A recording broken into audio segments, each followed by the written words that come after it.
I have freedom, I have freedom. Thank you, Jesus. I am free. No more chains on me.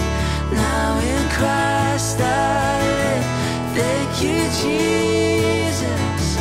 I am free. 'Cause I have freedom. I have freedom. Thank you, Jesus. I am free. No more chains on me. Now in Christ I live. Thank you, Jesus. I am free. Thank you, Jesus. I am free. Thank you, Jesus. I am free. 오늘 우리에게 주시는 말씀은 야고보서 2장 14절부터 26절까지입니다. 한 절씩 읽고 마지막 절을 함께 읽도록 하겠습니다. 네, 형제들이여, 만일 누가 믿음이 있다고 하면서 행함이 없으면 무슨 소용이 있겠습니까? 그런 믿음이 자신을 구원하겠습니까? 만일 형제나 자매가 헐벗고 매일 먹을 양식도 없는데 여러분 가운데 누가 그들에게 잘 가라 따뜻하게 지내고 배불리 먹으라고 말하며 육신에 필요한 것을 주지 않는다면 무슨 소용이 있겠습니까? 이와 같이 믿음도 행함이 없으면 그 자체가 죽은 것입니다. 혹 어떤 사람이 이렇게 말할 것입니다. 당신은 믿음이 있고 나는 행함이 있습니다. 당신의 행함 없는 믿음을 내게 보여주십시오. 그러면 나도 당신에게 나의 행함으로 믿음을 보여드리겠습니다. 당신은 하나님이 한 분이신 사실을 믿습니까? 잘하십니다. 귀신들도 믿고 두려움 떱니다. 허망한 사람이여, 당신은 행함이 없는 믿음이 헛되다는 것을 압니까? 우리 조상 아브라함이 자기 아들 이삭을 제단에 바칠 때 행함으로 의롭다고 인정받지 않았습니까? 당신이 알다시피 믿음이 그의 행함과 함께 일하고 행함으로 믿음이 온전하게 된 것입니다.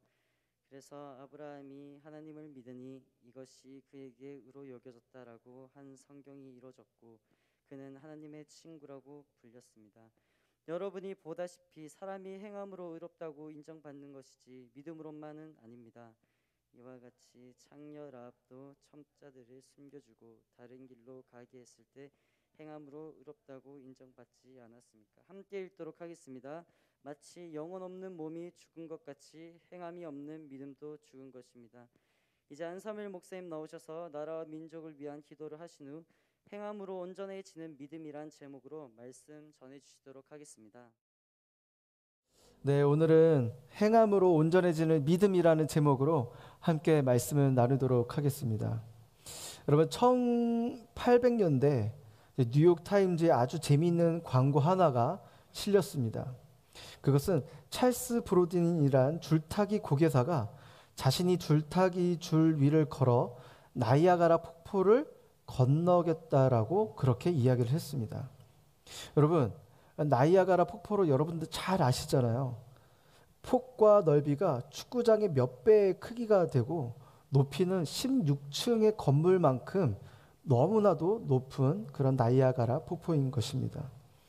많은 사람들이 과연 그가 말한 줄로 이제 건너겠다라는 그 말한 게 과연 이것이 실현 가능한 일인가에 호기심을 가지고 정말 많은 인파가 폭포 앞에 몰려들었습니다. 그래서 브로디는 관중에게 시작하기 전에 이렇게 이야기했어요. 제가 이 줄을 타고 폭포를 건널 수 있다고 여러분들은 믿으십니까? 라고 그렇게 이야기하자 관중들은 우리는 당신을 믿습니다 라고 막 외쳐주면서 박수 쳐주면서 막 응원을 해줬습니다. 이제 그가 드디어 줄에 발을 얹고 반대편으로 건너가기 시작했습니다. 사람들은 막 보는 내내 심장을 졸이면서 조마조마했어요. 그러나 끝내 건너편으로 건너면서 도전에 성공을 했습니다. 그런데 브로디는 여기에서 그치지 않고 다시 관중들에게 이렇게 외쳤습니다. 여러분, 제가 줄 위에서 여러분들 가운데 누군가를 제 등에 업고 건널 수 있다고 여러분들은 생각하십니까? 여러분들은 그것을 믿으십니까?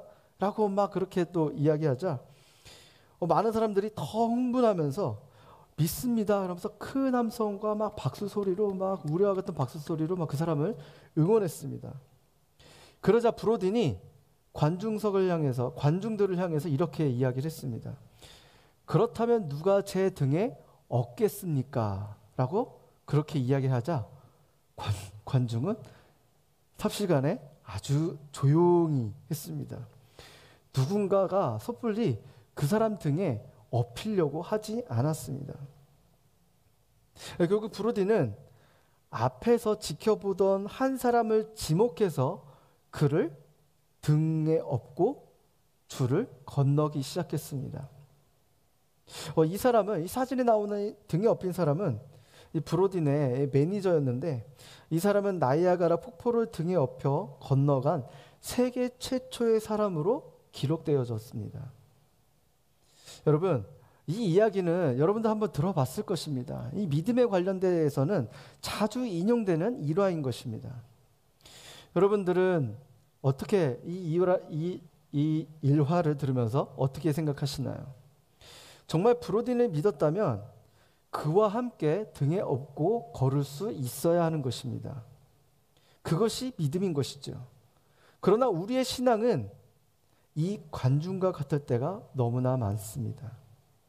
환호하며 우리는 믿습니다. 아멘. 그렇게 할 줄 믿습니다. 막 예배하면서 기도하면서 찬양하면서 그렇게 선포하며 나아가지만 정작 그 고백 위에 자신의 삶의 행함이 없이 주저할 때가 많다는 것을 우리는 이 일화를 통해서 스스로 깨닫게 되는 것입니다. 여러분, 믿음과 행함은 일치할 때 기적을 경험하게 되는 것입니다. 놀라운 일들을 경험하게 되는 것입니다. 위험과 손실, 부담이나 변화에 대한 요소들을 감수하더라도 믿음의 행진을 하는 자에게는 하나님의 임재를 느끼게 되는 것이죠. 여러분, 오늘 본문 속에서 야고보는 이 믿음에 대해 그리고 행함에 대해 계속해서 오늘도 이야기하고자 합니다. 우리 14절 말씀 함께 읽어보도록 하겠습니다. 시작. 네, 형제들이여, 만일 누가 믿음이 있다고 하면서 행함이 없으면 무슨 소용이 있겠습니까? 그런 믿음이 자신을 구원하겠습니까? 네, 이 14절의 핵심은 믿음이란 열매를 맺는다는 것이 중요하다는 것을 이야기하고 있습니다. 믿음은 예수 그리스도를 유일하신 구주로 신뢰하는 것입니다. 그래서 구원의 믿음은 우리들의 생각과 생활 방식을 바꾸는 강력한 힘을 발휘하여서 생활에 열매를 맺도록 합니다. 여러분, 나무를 보아도 우리가 알 수 있죠. 뿌리가 땅에 박힌 나무가 있는가 하면 가지만 뚝 잘라서 심어 놓은 나무도 있습니다. 그러나 근본적인 차이는 살아있는 나무는 거기에 생명이 있다는 것입니다. 그래서 움직임이 있고 그 나무 가운데 열매가 맺히는 것입니다. 그러나 죽은 나무는 생명이 없습니다. 움직임이 없어요. 그러니 당연히 열매가 없습니다. 믿음은 뿌리라면 행함은 열매라고 할 수 있습니다. 믿음은 생명이라면 행함은 그 생명이 결과로 나타나 그 생명의 움직임이라고 할 수가 있습니다. 살아있다면 거기에는 그만한 움직임이 있는 것이죠. 그것이 행함인 것입니다. 그래서 믿음과 행함은 절대로 나뉠 수가 없는 것입니다. 이렇게 믿음이 삶으로 표현되지 못할 때 그 믿음은 유익이 없다라고 야고보는 이야기합니다. 그런 신앙은 자기도 구원을 못하는 신앙, 능력 없는 신앙, 껍데기뿐인 신앙이라고 말하고 있습니다. 여러분, 우리가 신앙생활을 하다 보면 정말 가끔 그런 사람을 만날 때가 있어요. 이 사람이 정말 믿음이 있는 사람인가라고 의심이 들 정도로 그렇게 너무나 말과 행실이 다른 사람이 볼 수가 있습니다. 그런 사람을 보면 예수님을 영접했다고 하면서도 세상의 방법과 세상적인 가치관, 중상모략, 권모술수, 온갖 거짓말을 쉽게 하는 이런 죄들을 밥 먹듯이 하는 사람을 정말 가끔 만날 수가 있습니다.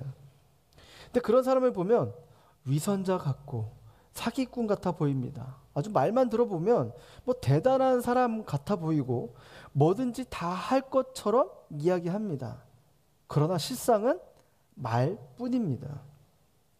여러분, 크리스천은 삶에서 이렇게 말뿐인 사람이 되는 것이 아니라 신앙의 열매를 보는 사람인 것입니다. 크리스천의 삶에서 변화된 증거가 드러나야 하는 것이죠. 그래서 믿음이 있는 곳에는 사랑이 있습니다. 여러분, 사랑은 어떠한가요? 수고와 희생이 따릅니다. 다시 말하면 믿음은 사랑에 의해서 움직입니다. 그래서 믿음은 하나님의 사랑에 대한 우리의 응답인 것이죠. 우리 계속해서 15절에서 16절 말씀 함께 읽어보도록 하겠습니다. 시작. 만일 형제나 자매가 헐벗고 매일 먹을 양식도 없는데 여러분 가운데 누가 그들에게 잘 가라 따뜻하게 지내고 배불리 먹으라고 말하며 육신에 필요한 것을 주지 않는다면 무슨 소용이 있겠습니까? 네, 이와 여기에서 같이 야고보는 형제, 자매, 이 자매도 언급하고 있습니다. 여러분, 이 당시 여자는 숫자에 포함되지 않을 만큼 천하게 여김받는 시대의 흐름 속에 이제 존재였지만 야고보는 굳이 여성을 언급했다는 점이 주목할 만한 점입니다. 이것은 저번 주 설교에 말씀드렸다시피 믿음의 눈으로 바라본다면 상대방의 그 겉모습으로 판단하지 않고 하나님의 자녀로 바라본다고 말씀드렸는데 이 야고보는 그러한 관점으로 믿음의 눈으로 바라보고 있기 때문에 굳이 언급하지 않아도 될 자매의 여성을 이 성경 가운데서 언급하고 있는 것입니다. 그렇다면 야고보는 15절 16절에서 어떤 말을 하고 싶어 했을까요? 그것은 어떤 사람이 지금 극심한 배고픔과 추위 가운데서 헐벗은 몸으로 떨고 있다고 이야기합니다. 근데 만약 누군가가 도와주지 않는다면 배고픔과 추위로 죽을 수밖에 없는 상황에 있다고 이야기합니다. 그런데 한 사람이 그 모습을 보고 이런 생각을 하는 것입니다. 아, 저 사람 참 불쌍하다. 저러다가 죽으면 어떡하냐. 그냥 집에 가서 따뜻한 이제 국물에 밥 말아 먹었으면 좋으련만. 뭐 이렇게 생각하는 것과 마찬가지라고 이야기하고 있는 거라고 이야기합니다. 여러분, 야고보는 어려운 사람을 보고 실질적인 도움은 안 주고 말로만 생각으로만 그렇게 행동한다면 무슨 소용이 있냐라고 그렇게 이야기하고 있는 것입니다. 저는 야고보가 여기서 말하는 사람은 저는 지나가다가 만나는 사람을 뜻하는 것만이 아니라고 생각됩니다. 계속해서 믿음의 눈을 뜨고 늘 우리 곁에 만나는 사람을 그 대상을 이야기한다라고 생각합니다. 함께 순모임도 하고 함께 사역도 하고 또 예배드리는 형제 자매를 가리킨다라고 생각이 듭니다. 이들 중에 우리의 도움이 필요한 사람이 분명 있는데 아유, 그런 사람들 보고 얼마나 힘들겠어. 가서 밥 먹고 힘을 내. 알겠지? 화이팅! 라고 말만 하고 아무런 도움을 주지 않는다면 아무런 소용이 없다라고 이야기하고 있는 것이죠. 여러분, 그리고 도울 때도 지혜로워야 합니다. 말로 돕는 것은 중요하지만 제대로 돕는 것, 즉 실제적인 도움을 주어야 하는 것입니다. 말만 하는 것은 여러분 누구든지 다 할 수 있습니다. 그리고 뉴스나 방송을 통해 어려운 사람이 이제 방영이 된다면 세상 사람들도 다 열심히 돕습니다. 여러분, 돈과 혼줄의 합성어 뭔지 아세요? 돈줄을 내준다라는 말을 여러분 들어보셨을 것입니다. 작년 한 8월 달에 한 훈훈한 뉴스가 전파를 타게 됐는데요. 당시 7살 딸을 혼자 키우던 아버지가 코로나19로 인해서 일자를 잃은 뒤 경제적 어려움에 처해 있었습니다. 그러다가 딸의 생일을 맞이하여서 수중에는 정말 1,000원도 없지만 딸이 좋아하는 이 피자와 치킨을 먹이고 싶어서 이전에 자주 주문했던 그 피자집에 전화를 걸었습니다. 그리고 아버지는 딸을 위해서 이렇게 여차저차 생일이다 보니 돈이 없다, 나중에 갚겠다 이러면서 자기 형편을 이야기하고 돈을 나중에 갚겠다고 이야기하고 피자를 시켰는데 주인이 피자를 보냈습니다. 근데 그 피자 박스에 큰 글씨로 부담 갖지 마시고 또 따님이 피자 먹고 싶다면 연락 주세요라고 또박또박 적힌 피자를 보내줬다고 합니다. 그래서 무료로 보내줬다고 해요. 그래서 이 가슴 뭉클한 소식이 전파를 타고 또 감동한 누리꾼들이 그 피자집에 돈줄을 내주겠다며 주문이 폭주했다라는 그 뉴스가 한참 떠돈 적이 있었습니다. 여러분, 세상 사람들도 이렇게 마음이 동하여 움직이는데 하나님을 믿는, 소위 믿음을 가진 사람들인 우리가 말로만 해서는 되겠습니까? 믿지 않는 사람들도 선한 양심을 가지면 하는 일을 믿음의 사람이 그 정도로 못하면서 내가 믿는다라고 한다면 그것은 가짜인 것입니다. 열심히 신앙생활하고 기도하는 것 같지만 그것은 알맹이 없는 껍데기 뿐인 것입니다. 마태복음 25장 41절에서 46절 말씀 보시면 마지막 심판 때의 모습을 나타내고 있습니다. 그때 왼편에 있는 사람들은 심판을 받을 사람들이었습니다. 그 사람들에게 내가 줄일 때 너희가 먹을 것을 주지 않았고 목마를 때 마시지 않게 했으며 헐벗을 때 입을 옷을 주지 않았고 병들었을 때와 옥에 갇혔을 때 돌아보지 아니했다라고 예수님은 그렇게 말씀하셨습니다. 그렇게 예수님은 지극히 작은 자 하나에게 하지 않은 것이 예수님에게 하지 않은 것이라고 그렇게 이야기하고 있는 것입니다. 지금으로부터 약 10년 전 한 책이 기독교인들 사이에서 한참 이제 베스트셀러였던 책이 있었습니다. 그 책의 제목은 엄마라고 불러도 돼요라는 책인데요. KT 데이비스가 자서전적인 이야기를 담은 책입니다. 한번 사진을 보시겠어요? 네, 사진이 나오고 있습니다. 네, 이 자매는 19살에 미국에서 안락한 삶을 뒤로하고 우간다로 날아가 14명의 아이들을 입양하고 그 지역사회에 봉사하며 살았던 이야기를 책으로 쓴 것입니다.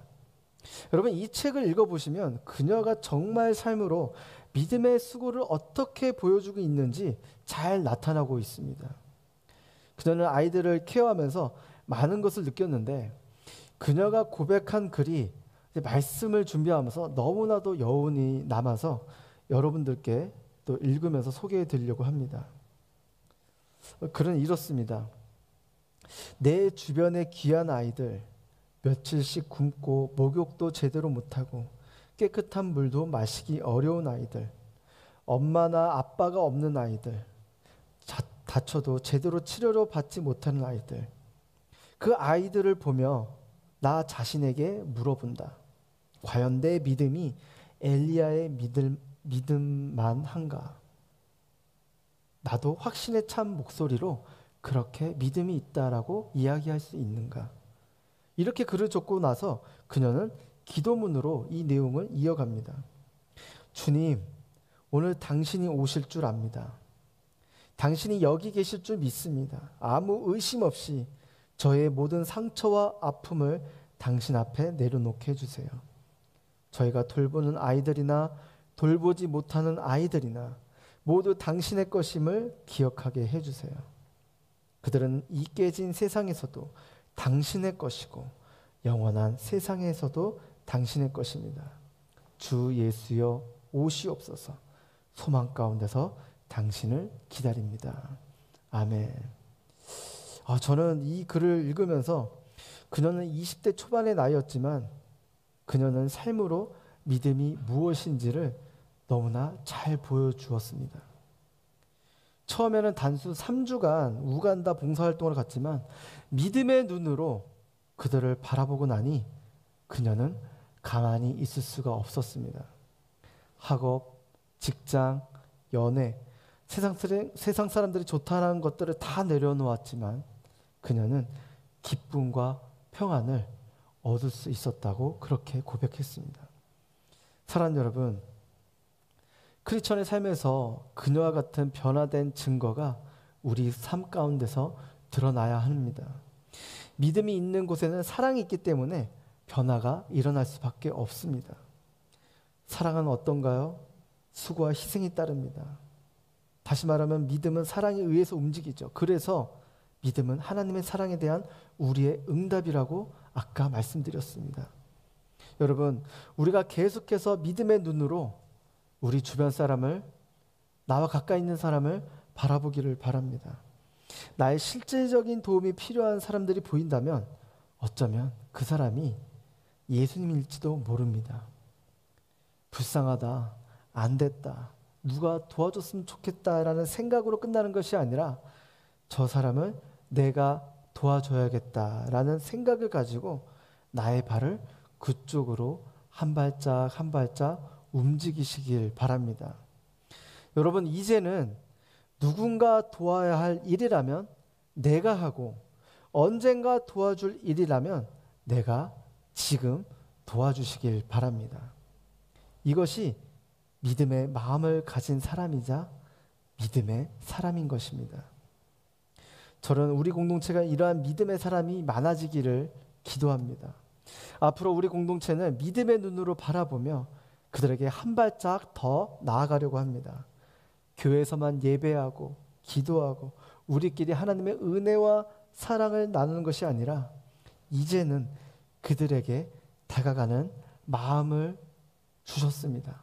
그래서 한 발짝 한 발짝 우리 공동체가 이제 우리 교회 울타리를 벗어 그들에게 다가가려고 합니다. 그래서 우리 공동체는 예배하는 공동체이고 그들에게 다가가는 선교하는 공동체인 것입니다. 여러분, 그 사실 믿으십니까? 우리는 예배하는 공동체, 선교하는 공동체, 이것이 우리 공동체의 정체성입니다. 예배를 통해 하나님의 은혜와 사랑을 경험했다면 선교하면서 우리의 믿음으로, 삶으로 보여주는 그러한 공동체가 되는 것입니다.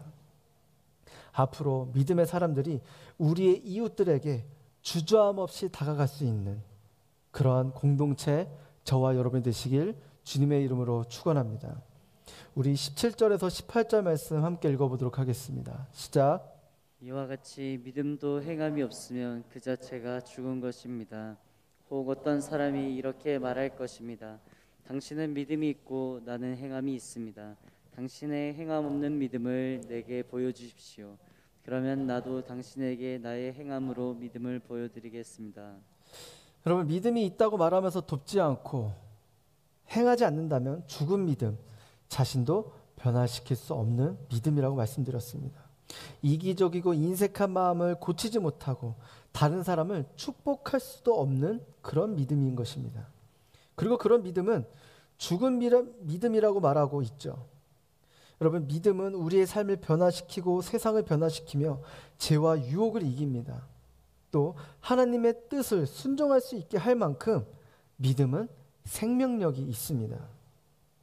세상 지식과 믿음의 차이는 여러분 이것입니다. 지식은 내 삶을 변화시키지 못합니다. 그래서 지식과 행동이 다를 수 있습니다. 그러나 믿음은 나를 변화시킵니다. 나를 움직이고 새롭게 합니다. 저는 이러한 믿음을 깨닫고 나서 제 자신이 가장 큰 변화를 경험했습니다.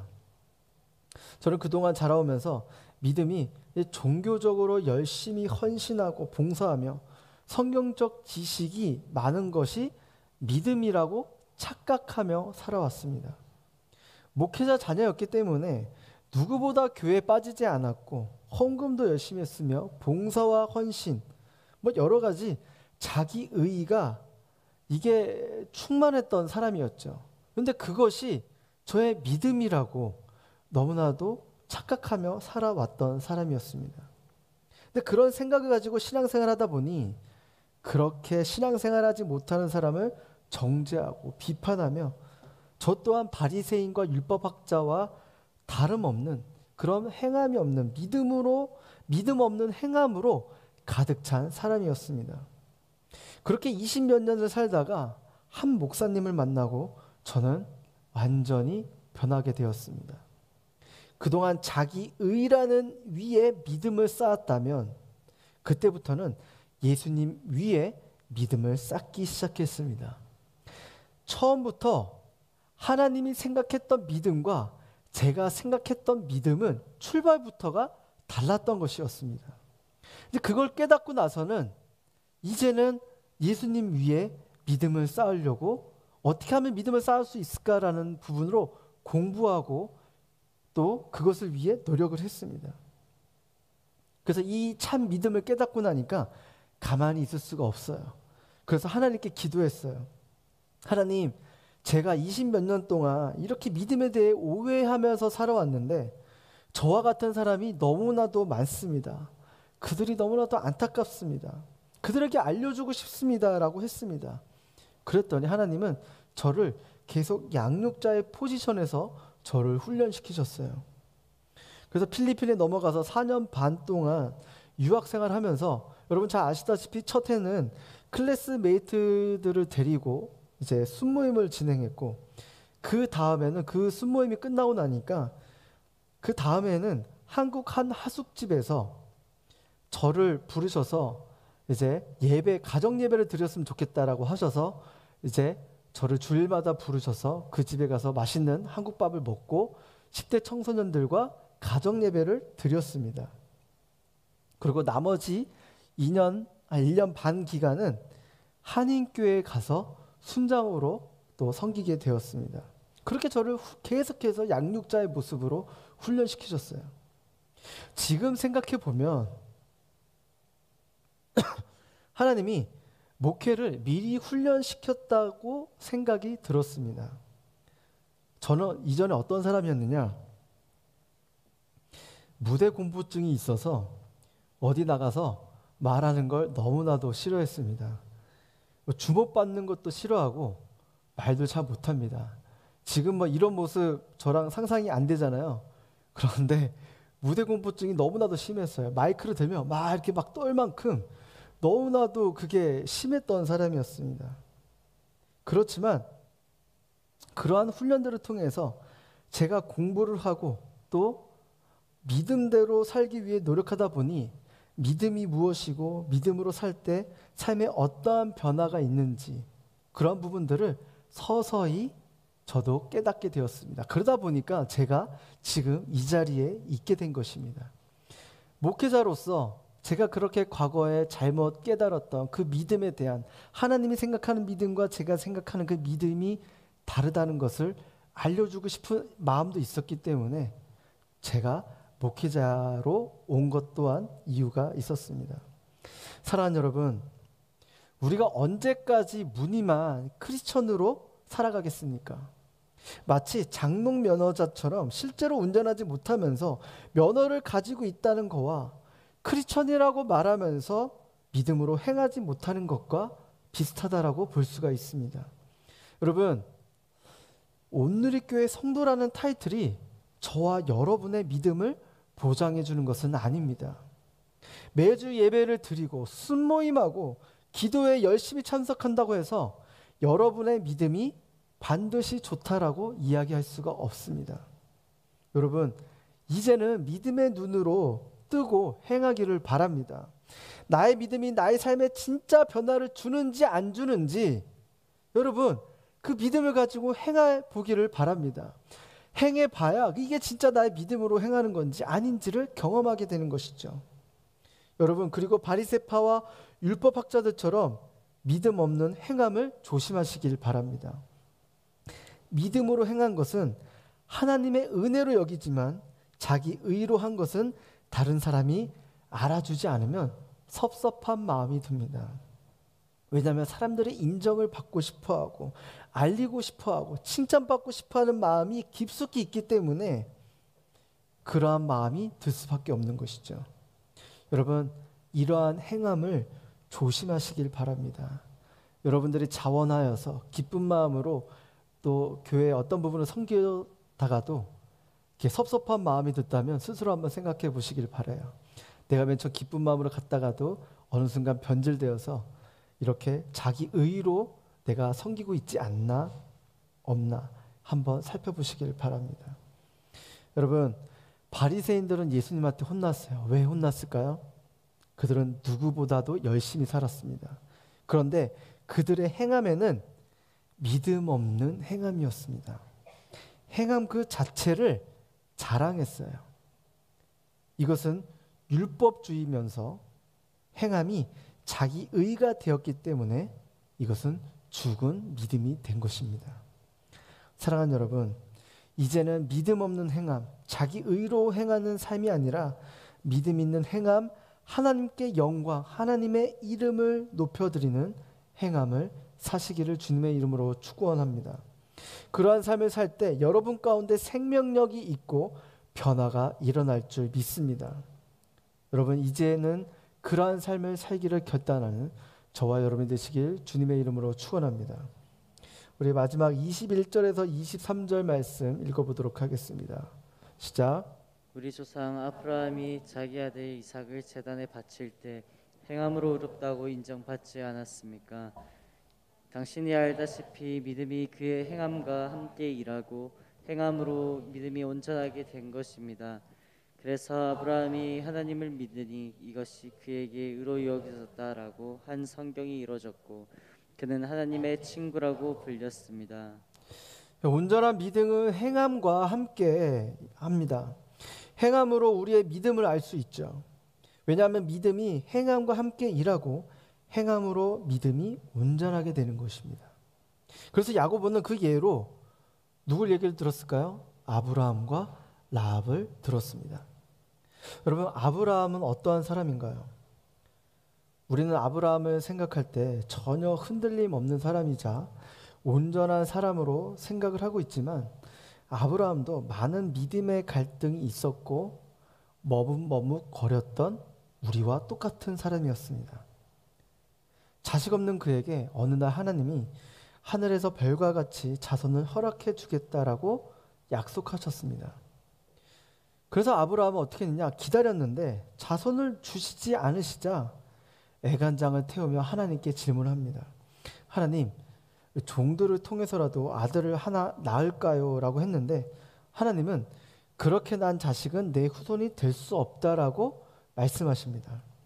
그러나 결국 아브라함은 기다리지 못하고 종을 통해 이스마엘을 낳았죠. 그래서 아브라함은 계속해서 하나님이 주신 약속의 말씀을 믿고 기다렸어요. 얼마 동안 기다렸느냐? 25년 동안 기다렸어요. 그래서 100세에 이삭을 받았습니다. 하나님께서 아브라함에게 그 믿음 훈련을 시키시는데 25년이나 걸렸습니다. 그 안에서 인간의 방법과 노력, 자기가 할 수 있는 그 모든 것들을 총동원하려고 노력했지만 하나님은 계속해서 아브라함에게 그 믿음의 훈련, 믿음이 무엇인지, 믿음이 살아간다는 것이 무엇인지를 깨닫게 하는 데는 25년이라는 시간이 걸렸습니다. 그런데 아브라함이 그 25년이라는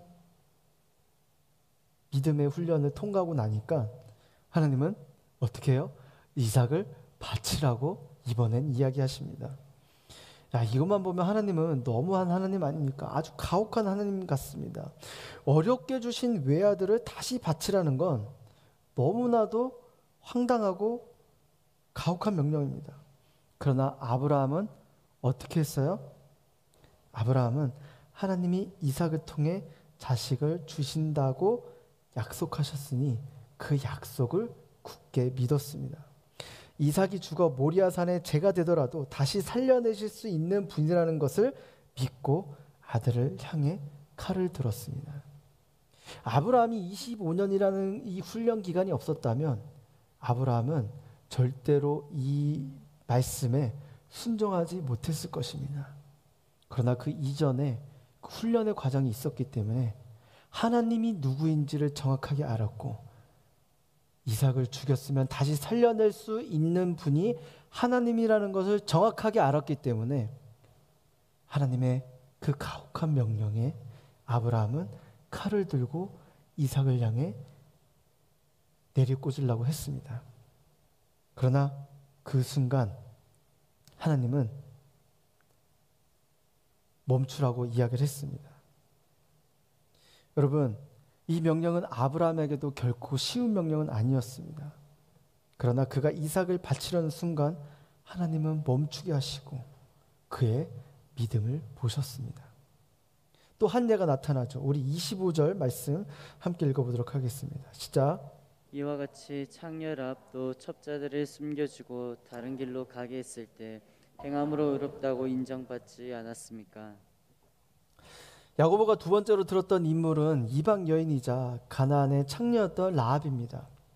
여호수아 2장에 보면 라합은 정탐꾼들이 자기의 집에 도착하기 이전에 이미 어느 정도 교인이 되었음을 볼 수가 있습니다. 이처럼 당시 천한 여자가 예수님을 믿게 되었어요. 그렇다면 라합은 아마도 이스라엘 백성들 가운데 역사하신 하나님에 대한 이야기를 들으면서 나도 하나님을 믿어야겠구나라고 결심했을 것입니다. 그런데 라합은 이스라엘 백성 가운데서 역사하신 하나님을 보고 감탄만 하고 가만히 있지는 않았습니다. 그저 하나님 앞에 기도만 하고 있지는 않았습니다. 이스라엘 정탐꾼들이 들어왔을 때 생명의 위협을 무릅쓰고 그 정탐꾼들을 구해주는 액션을 취했죠. 만약에 라합이 마음으로만 이스라엘의 하나님이 참 하나님이라는 사실을 알고도 이스라엘 정탐꾼들이 살려달라고 말했을 때 글쎄요, 알아서 하세요 라고만 이야기하고 행동을 보이지 않았다면 그는 하나님을 믿는 것이 아니었습니다. 그러나 라합은 행동으로 자신의 믿음을 나타냈습니다. 그 결과 여리고성이 무너질 때 온 가족이 구원을 받았습니다. 뿐만 아니라 그의 이름이 예수님의 족보에 오르게 되는 큰 축복을 받게 되는 것이죠. 이렇게 하나님은 우리의 중심을 보시고 우리의 환경과 배경, 그의 겉모습을 보고 판단하지 않으시고 우리의 중심을 보십니다. 여러분, 마지막 26절을 읽어보도록 하겠습니다. 시작. 마치 영혼 없는 몸이 죽은 것 같이 행함이 없는 믿음도 죽은 것입니다. 여러분, 이 말씀은 믿음과 행동은 하나라는 것을 뜻합니다. 믿음은 마음속으로만 그럴 것이다 라고 생각하지 않는 것입니다. 행함으로 나타나는 것이죠. 그러므로 행함으로 나타나지 않는다는 것은 믿음이 죽어 있다는 것입니다. 병들어 있다는 것입니다. 사랑하는 여러분, 이제는 저와 여러분이 믿음의 사람이 되기를 주님의 이름으로 축복합니다. 하나님께서 우리를 불쌍히 여기시는 그 긍휼한 마음과 사랑이 독생자를 십자가에 피 흘리게 하셨습니다. 우리는 그 사랑에 모두가 빚진 자들입니다. 우리가 생활하면서 그 빚을 갚아야 하지 않겠습니까? 믿음의 눈으로 우리의 순원과 팀원, 공동체 식구들을 바라보시길 바랍니다. 더 나아가 교회 밖으로 나가 우리 이웃들에게 한 걸음 한 걸음 다가서기를 바랍니다. 우리가 하나님의 말씀으로 행할 때 외줄타기에 엎인 사람처럼 하나님의 일하심을 경험하고 그와 동행함을 느끼며 우리의 믿음의 생동감과 열매를 맛보게 되는 것입니다. 그렇게 믿음의 갈등에서 그렇게 한 발자국 우리가 그의 등에 엎이고 그와 함께 할 때 하나님의 살아계심을 느끼고 하나님의 임재하심을 우리 피부로 우리 삶으로 느끼게 될 줄을 믿습니다.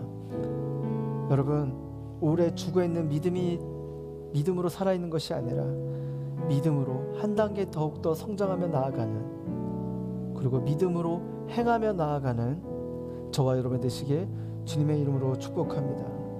우리의 시간 찬양 부르며 나아가기 원하는데요,